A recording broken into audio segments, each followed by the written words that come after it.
嗨，大家好，我是强哥，欢迎来到我的频道。今天还是主要跟新小伙伴们来仔细聊一下每一种加密货币的基础知识及由来。因为强哥认为，我们跨进一个新行业，肯定要对一个新生事物的基础知识学习掌握。首先要知道它是怎么来的，它的背景、安全各方面我们都要了解清楚。因为它毕竟是一个金融行业，毕竟是一个投资行业，那么投资大家都知道，那肯定是风险跟利益并存，对不对？好，废话不多说，我们进入今天的第一个。那我们进入加密货币，首先我们要搞清楚的是什么？比特币在2009年的时候，有人或者说某个团队用中本聪这个名字创造了比特币，它是世界上第一个去中心化的数字货币，不需要通过银行或者政府来运作。比特币背后的核心技术叫做区块链，可以把它想象成一个所有人都能看到的大账本。只要有人转账，那么比特币网络就会把这笔记同步给所有的人看。新的比特币来自挖矿，简单来说就是用强大的电脑去解非常复杂的数学难题，帮忙处理交易。解出难题后呢，就会获得新产出的比特币。比特币真正与众不同的地方在于，它的总量永远都只有2100万个，不会像法币那样随便的印刷。人们使用比特币有很多理由，有的人拿它买东西，甚至有人买过披萨，也有把它当成一种投资或者逆通货膨胀的一个手段。不过它的价格波动是非常的大，可能一天涨得很多，也有可能一天跌得很多，它刺激又让人害怕。说到那张用1万比特币买了2块披萨的，我相信你应该能明白为什么很多人把比特币称为数字黄金了。因为它稀有、有价值、有限量，还能帮助人们保护自己的财产，不被中央机构来管控。所以新小伙伴们刚入币圈，我觉得很有必要对比特币的一些新东西值得来学习。当然比特币是我们数字货币的一个主流币，除了比特币以外，其他的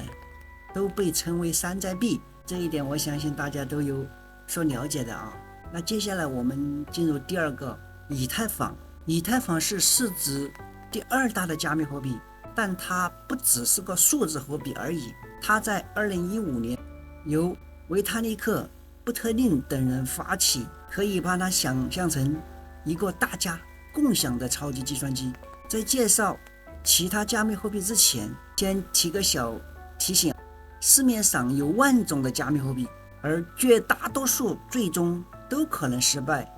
领路或者跑路或者归零。在这里强哥只会聊那些顶尖的 0.1% 的项目，所以不会提到任何空气币或者垃圾币啊。在以太坊上面，你可以运行叫做智能合约的小程序，这些合约不用人来中介就能自动执行。举个简单的例子，你和朋友想赌一场球赛结果，传统的做法可能要靠相互信任的或者第三方网站，那用智能合约的话，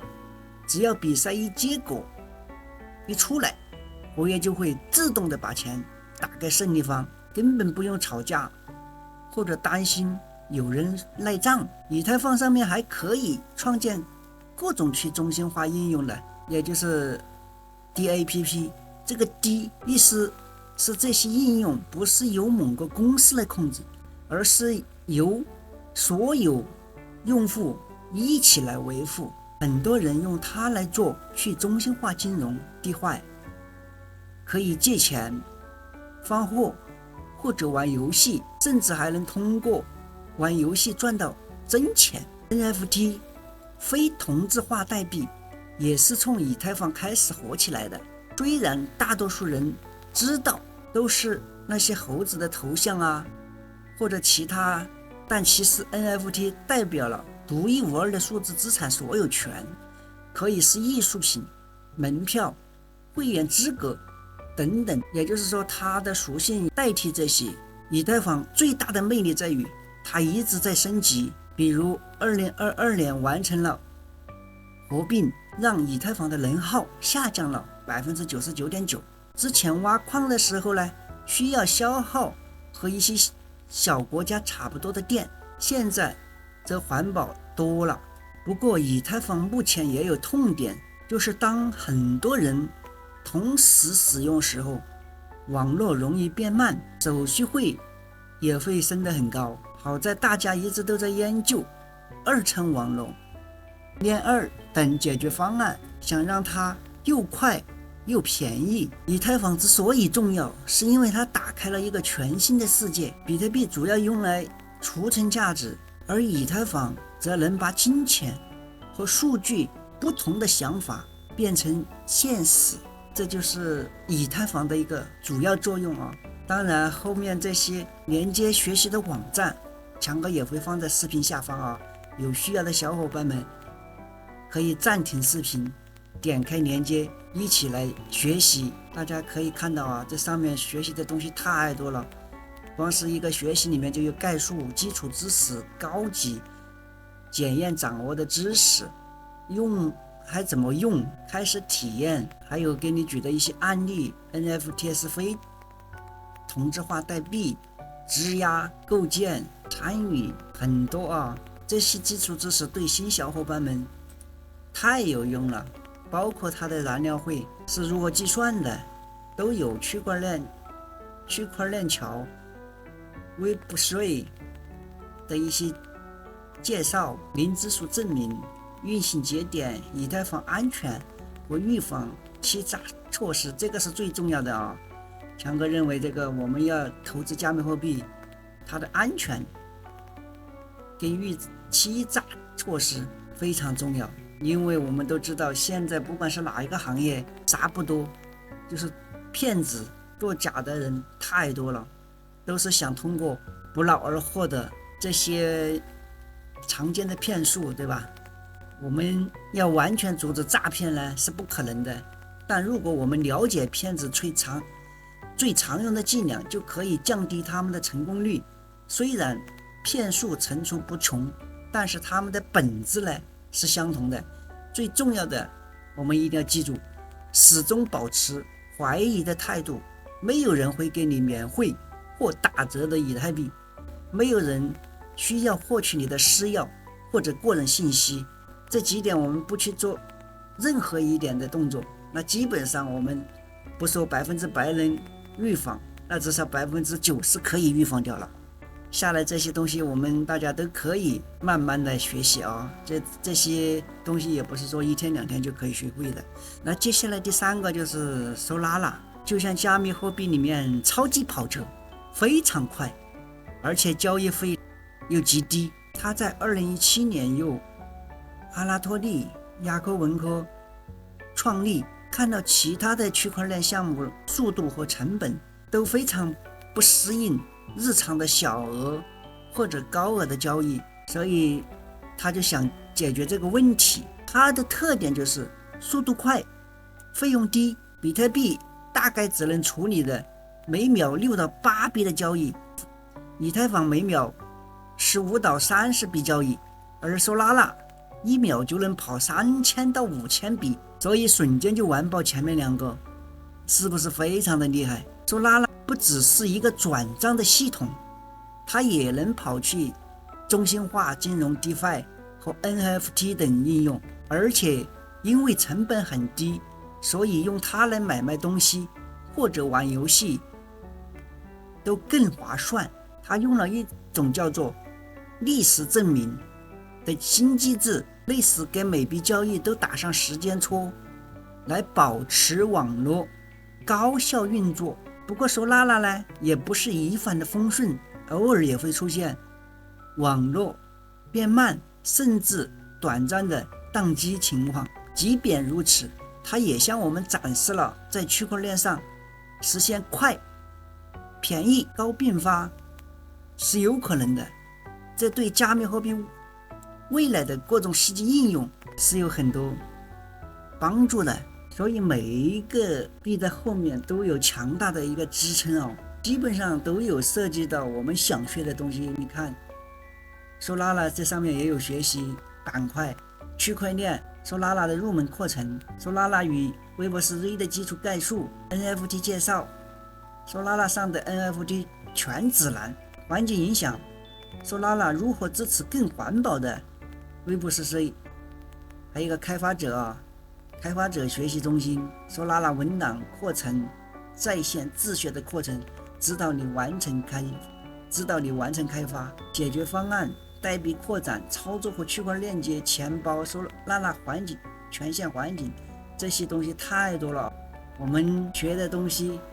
只要你有时间，就有你学不完的东西。所以这个下来，小伙伴们自行来学习啊。连接强哥也会放在视频下方。那接下来第4个，我们就是大家应该都是完全知道的一个交易平台跟交易币哦，那就是 BNB， 也是现在目前所有交易所里面排名的龙头老大 No.1 哦。BNB 呢，最初是由币安交易所的平台币哦，刚开始的时候2017年只是用来给交易者在币安平台上打折的，但创始人赵长鹏呢，简称 CJ 的团队很快看到了 BNB 的更大潜力，现在基本上也是排名第3了哦。现在的 BNB 呢，不仅能在币安上抵付交易费，还是币安智能链的燃料，类似以太坊上的 ETH， 用来支付链上各种操作的汽油费 Gas。因为 BNB 的手续费更便宜，速度也快，所以不少人选择在币安智能链上开发应用。另外 BNB 呢，还能在一些旅游网站上订机票，通过币安支付、币安 Pay 在线下商店花费等等，再加上币安会定期的销毁一部分的 BNB，减少它的总量，从而让剩余的 BNB 就更稀缺了。从一个简单的打折券变成如今的生态核心 BNB 的发展，说明只要方向合适，加密货币的成长速度真的就很恐怖啊！大家是有目共睹的。所以小伙伴们进入币圈，币安交易所值得我们去下载注册一个账号啊。不管你在加密货币行业的一个交易也好，投资也好，它都是一个不错的选择。因为关于币安，强哥这里也做了很多期视频，它上面有很多理财的，有保本赚币，有进阶赚币，有质押借币，这些都是非常不错的选择啊。在这里我就不再过多的介绍了，因为币安是币圈基本上说应该是100%的人基本上都是了解清楚跟运用，新小伙伴们可以进来值得学习哦。在这里插一点，就是通过强哥视频下方的链接，每一个视频都有啊，点开强哥的每个视频，这里点更多，大家就可以看到第2个是一个币安交易所的注册链接啊，小伙伴们可以直接点一下就进入到我们的一个币安注册页面。注册也非常简单啊，就是一个是邮箱，一个是手机号，建议用 email 的邮箱啊，非常快捷。怎么注册，怎么下载，怎么 KYC 认证，怎么出金，强哥也是有做视频的啊，不知道的小伙伴们可以去强哥视频看一下。而且通过强哥的这个连接注册，小伙伴们会获得一个永久的20%交易的一个返佣嘛。当然下面也还有欧易啊，有喜欢欧易交易所的小伙伴们也可以去欧易平台注册，都是也是有20%的一个交易减免的手续费啊。比如说在上个月强哥也有讲解，强哥的这个视频也有讲解币安怎么注册，币安怎么下载注册入金出金，都有，相信小伙伴们一看就会啊，非常简单。注册好了过后，我们进入这个页面，我们要学的东西都非常多啊，特别是这个广场里面的一个学院，小伙伴们要学，可以在这里面来，这里面学的东西非常多。那这里有文章，在我们点开我们的右上角，这里有币安区块链交易术语、区块链概念及运行方式介绍，这些什么是非同质化代币 NFT， 还有课程、中级课程、初级课程，这里面非常多啊，光是个中级课程都是应该是20个视频，初级课程也是学习赚币合作伙伴这些产品指南都是有的啊，这是非常值得学习的。那在这里就不再过多的阐述了，小伙伴们可以自行进来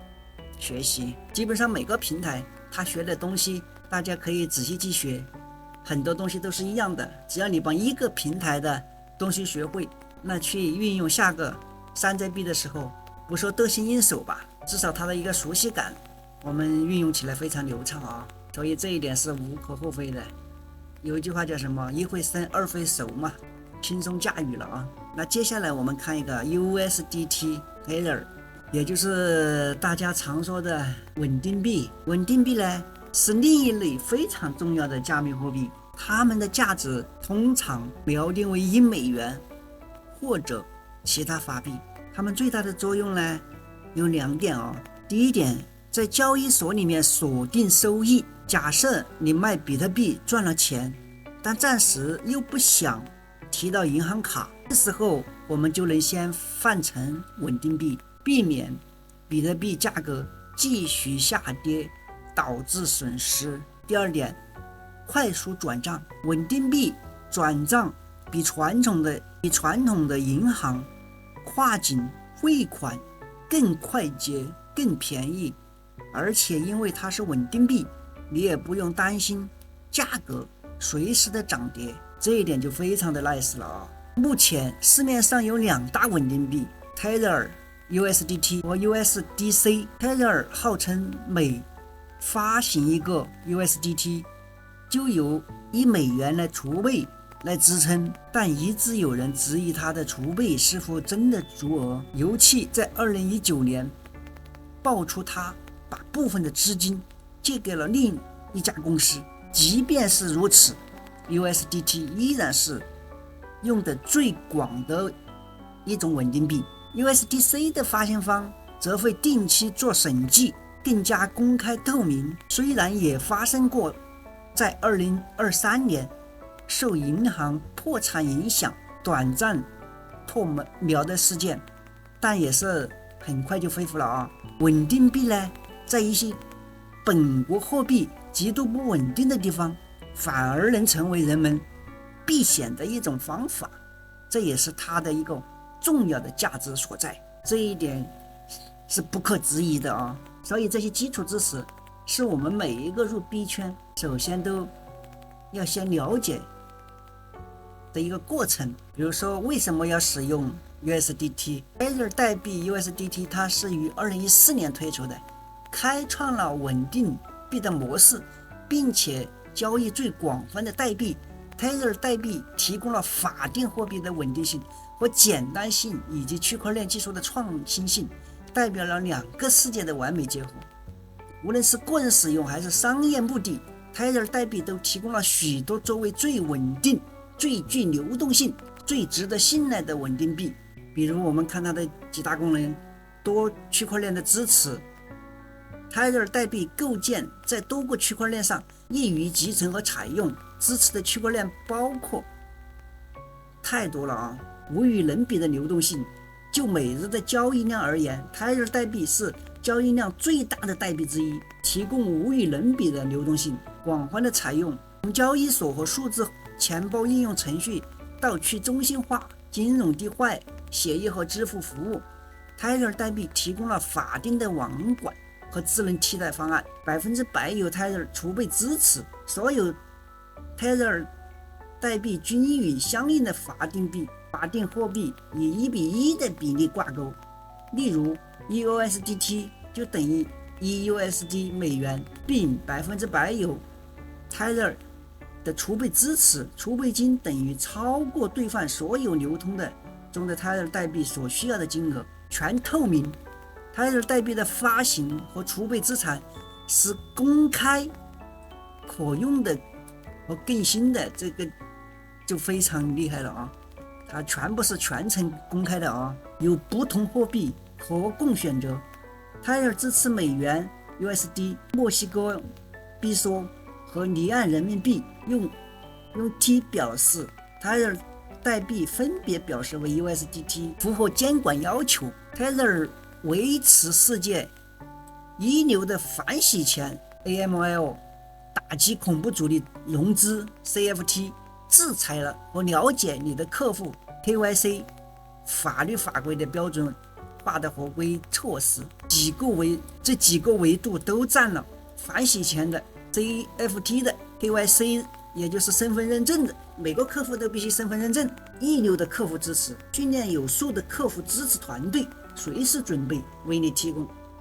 7天24小时的帮助。这上面的知识太多了啊，所有的都有，方方面面都有设计讲解，这个就要靠我们自己下来去学习了啊。在这里强哥也不再做过多的阐述。那接下来我们要讲一个 XRP 的币，也就是瑞波币。XRP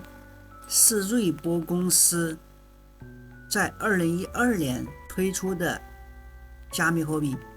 目的就是让全球跨境汇款变得和发邮件一样简单便宜。传统银行转账可能要几天才能到账，手续费还很贵。XRP 呢，只要几秒钟，我们大家可以看到啊，付款结算3到5秒，是不是非常牛？费用还极其低。XRP 跟比特币、以太坊不一样的地方在于，它是预挖的，验证交易的方式也不同，所以速度快且能耗低，1秒钟能处理大约1500笔交易，比比特币那每秒7笔的速度，那确实要快很多啊。那不是很多了，那是超级多。不过瑞波公司在2020年被美国证监会 SEC 起诉，闹了很大的风波啊，直到2023年7月才在某些层面上赢得了阶段性的胜利。不过呢，这并不代表官司就完结束了啊，只是交易所所销售的 XRP 不再被视作为证券。XRP 的每一笔交易都会消费一点点，理论上时间越长，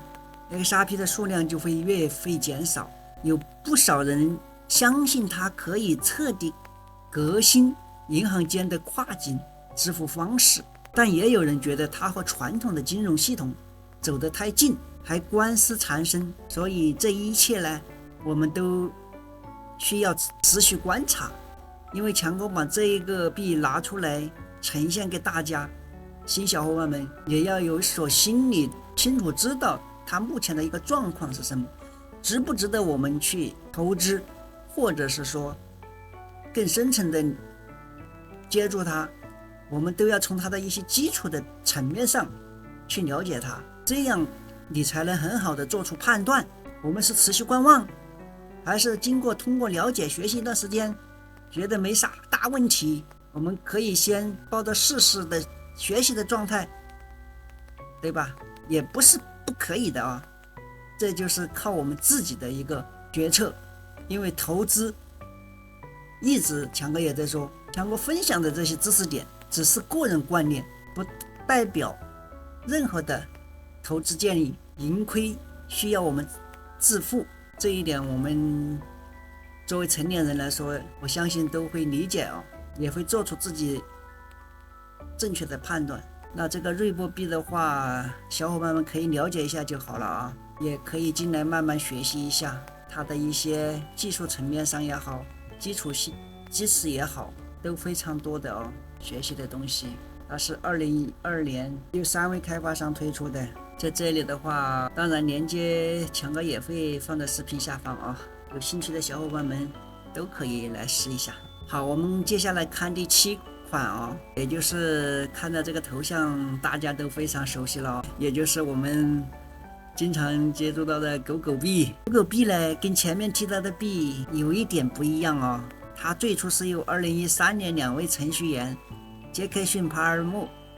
和比利·马库斯开玩笑做的一个山寨币，主题呢还是当年很火的柴火表情包。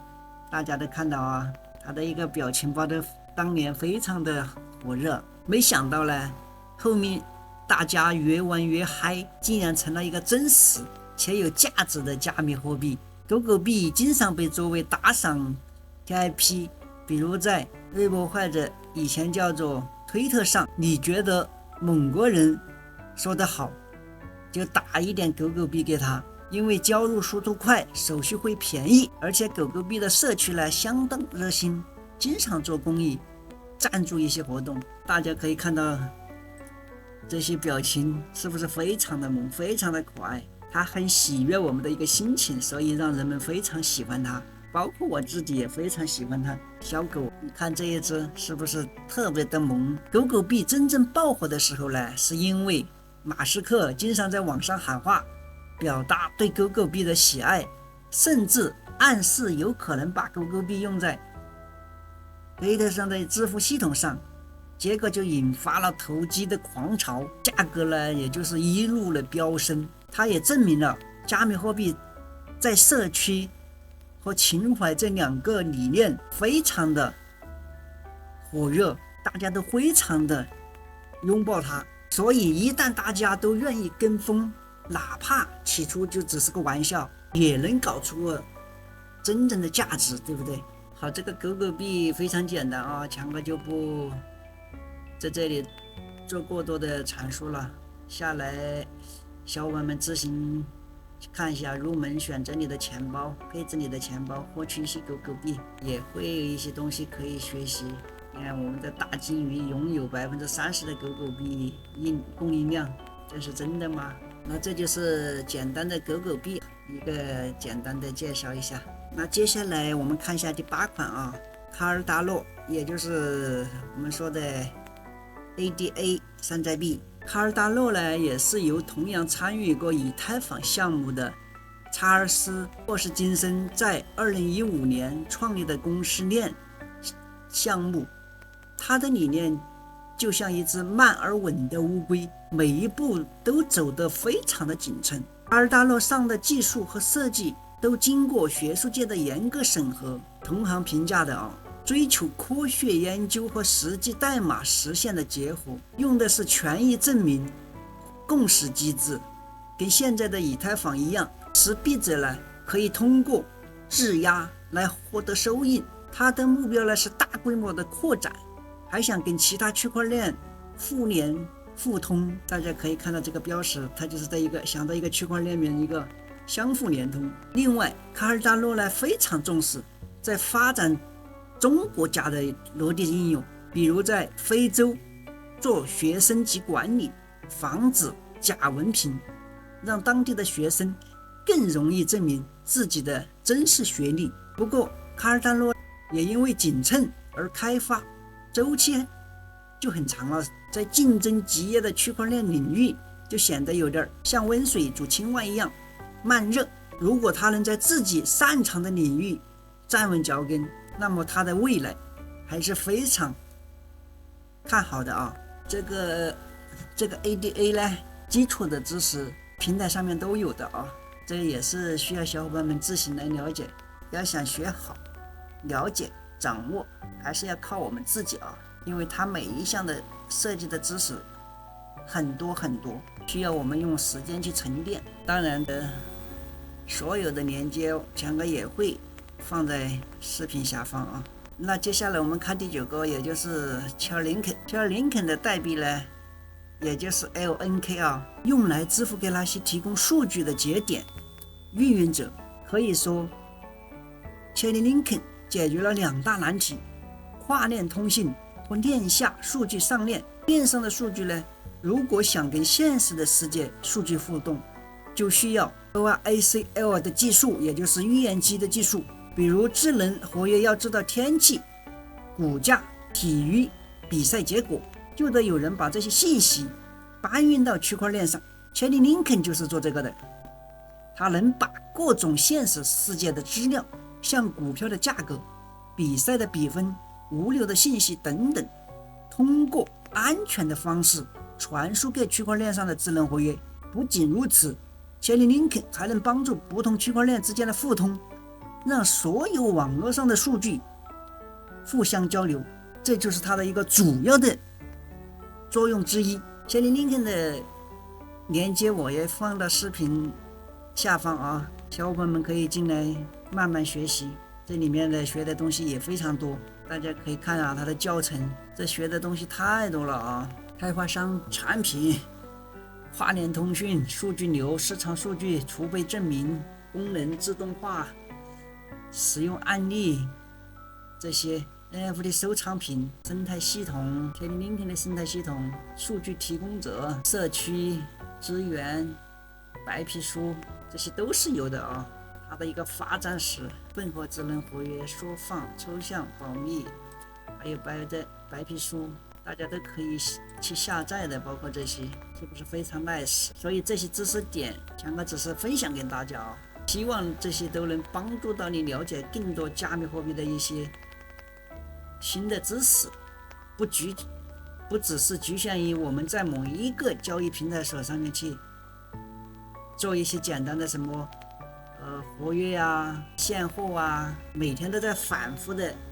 做这些。我们需要更多的新的东西来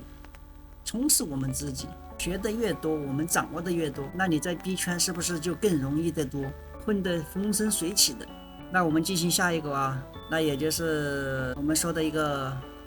TRON 波场币，诞生于2017年9月啊。他想做的事情就是让内容的一个创作者和消费者之间不再被大平台抽成，像 YouTube、爱奇艺这些平台通常都会拿走相当多的收益啊。而创是想让创作者的内容直接提供给观众，观众用代币来付费，创作者呢就得到更多的收入。创用了一种叫委托权益证明的机制，让持币者能投票选出超级代表来维护网络。它的交易费也是非常低的啊，经常用带宽点数来抵消很多小额交易费用。2018年呢，他收购了比特人，想把点对点的内容分发和区块链结合在一起。虽然一直有人质疑他过于的中心化，或者说速度也没有宣传的那样夸张，但创呢的确给内容分发娱乐产业带来了很多的一些新思路啊。我们还是不得不承认，我们聊了比特币这种数字黄金，也说了以太坊这种能跑各种应用的区块链平台，还有一些侧重速度的公链、侧重支付的项目，以及稳定币如何在法币和加密货币之间当桥梁的。其实加密货币世界远不止这几个项目啊，还有成千上万的代币和公链，有些是用来在链上执行功能的，比如以太坊、Solana；有些是治理代币，让你对项目的发展方向有了投票权。如果要我们一一罗列出来讲，可能讲几天几夜都讲不完，对不对？强哥只是帮一些主流的、常见的、常用的币圈经常看到的一些币，因为加密货币世界都是需要靠我们自己去沉下心来学习、掌握、了解，我们才能在币圈很好的做好自己，对自己投资币圈才有信心，不会人们常说的当小韭菜割掉。强哥希望新进入币圈的小伙伴们用心来学习加密货币的知识啊。好了，今天强哥就跟大家聊到这里了啊。如果您对更多的项目感兴趣呢，可以给强哥点个赞，关注一下，开启小铃铛哦。我们下个视频持续更新，谢谢大家的观看，拜拜。